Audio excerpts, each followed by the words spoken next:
What fact are you just tired of explaining to people? ADHD is real, adults can have it too, and it's not cured by a belt, just trying, or cutting back on caffeine, sugar. It's actually very debilitating at times and is the primary contributor to a lot of problems that adults with it struggle with. It's extremely hard to find the help you need past a certain age because even the medical industry has a terrible understanding of adult ADHD. And no, not everyone is a little bit ADHD. Parts of the brain are literally underdeveloped due to lagging behind while developing. It literally prevents me from being able to redirect my attention and tune out background noises. It makes my default mode network, the part of the brain that chatters when you are at rest not doing anything, incessantly chatter in my head all day every day. It makes the part of my brain responsible for inhibiting emotions or thoughts extremely difficult. It's mentally exhausting. It prevents the part of my brain responsible for motivation from functioning correctly. It's not laziness, it's literally my brain not being able to communicate with itself properly to get me to take action. And yes, it literally affects my mood and my display of emotions. It's not bipolar, I just can't regulate how I show normal emotions effectively. If I blow up at you when you piss me off, it's not anger problems, I literally can't hold myself back unless I am getting the help I need to manage the ADHD. And yes, that means stimulant drugs for me. No, it's not meth. Yes, it functions similar to speed. It calms me down because I am chronically understimulated and my brain takes over seeking stimulation, hyperactivity, chatter, daydreaming, etc. Stimulants put me on even footing with everyone else. I likely try harder than you every day with everything I do because I start the race with my feet tied and a mile behind the starting line, so stop telling me that I just don't try hard enough. And please just educate yourself.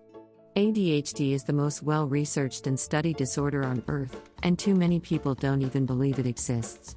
No, it wasn't invented in the 70s by a man who said he made it up. There are 200-plus-year-old medical journals detailing it. The grandfather of medicine, Hippocrates, has writings describing patients that are believed to be the earliest recorded instances of ADHD, and the treatments he gave them line up with herbs, vitamins and minerals that tend to help ADHD the most.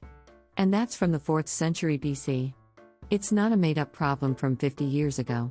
That just because I'm black does not mean that I'm an expert / the go-to guy on all things African American.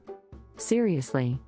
Along those lines, I can like a woman who's not black because of qualities she has that have nothing to do with her skin color / ethnic background, or not like a black woman because of the same things. If she's from Mumbai and would actually listen to me argue with someone why Professor X could use his mental blast to take out a Mark II Sentinel and get me another beer instead of head for the door. Why does it matter what her hair color is or where her people are from? She likes me enough to put up with my BS. Why should I look for someone that you think I should be with to make you happy with who should be with whom? Just saying, 18 years of reinforced go to college and you'll get a good job growing up has led to an entire generation of adults who are on average more educated than prior generations when the number of jobs that would actually require those educations have not really increased in any significant numbers. So now more roles that don't actually need the education can still ask for it and get candidates with that education requirement applying because they can't get anything else. Add on the fact that tuition rates have been increasing at a much higher rate than inflation since at least the 80s while Uncle Sam happily foots the upfront costs, and you wind up with a generation of people with significant debt making less than their expected income that can't afford to pay it off. Don't forget to add in that public schools don't, or at least didn't about 15 years ago when I graduated, have any mandatory classes to teach about loans in general, student loans, interest, etc. So kids signed up for these loans with only a very vague idea of what they were signing up for. And finally, even if Biden's debt forgiveness passes, which I hope it does, as it will definitely help people, it will still do nothing to address the underlying issues and actually solve any problem. It will just put a band-aid over the issue for another year. Yes, this is the price of the product. No, the cashier does not determine the price of the product. Yes, that really is the price.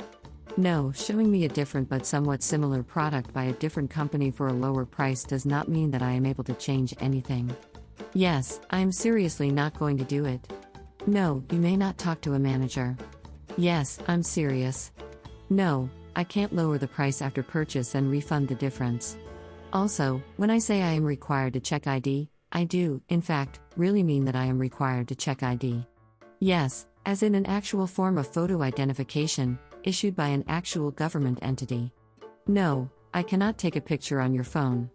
No, I can't take the ID of someone else who isn't here. No, I can't take a credit card with your spouse's name on it as ID. No, telling me that you placed the order online does not count as ID. No, showing me your online order email receipt does not count as ID. Showing me a printed copy of your online order email receipt doesn't count as ID. No, your work badge with your first name and company logo does not count as ID. My ID is in the car does not count, it needs to be where I can see it, just go get it. No, I can't just trust you, I need an ID. Passport, driver's license, state ID, IDGAF, just something legal. That just because a research study reports a statistic does not mean it is generalizable to the entire population. Most research studies are done on a population in a given area, then are typically randomized to get a sample from that population. That means that if a researcher is doing a study and uses one specific county, state, job place, or whatever, they are only studying that specific population. Which implies that if you were to do that study on a different population in a different place, there could be very different results based on the different demographics of that specific population. For example, if you were to do a study on the average political beliefs of people in the southern states, you cannot imply that the results would be the same as the average political beliefs of people in northern states. Most people who perform research or are knowledgeable and have taken a class in statistics are aware of this. However, I know many people who just rattle off a statistic that clearly supports their specific opinion or belief, without looking at all the other research that may have disproven that said finding. Or they don't realize that the one statistic is only specific to one population.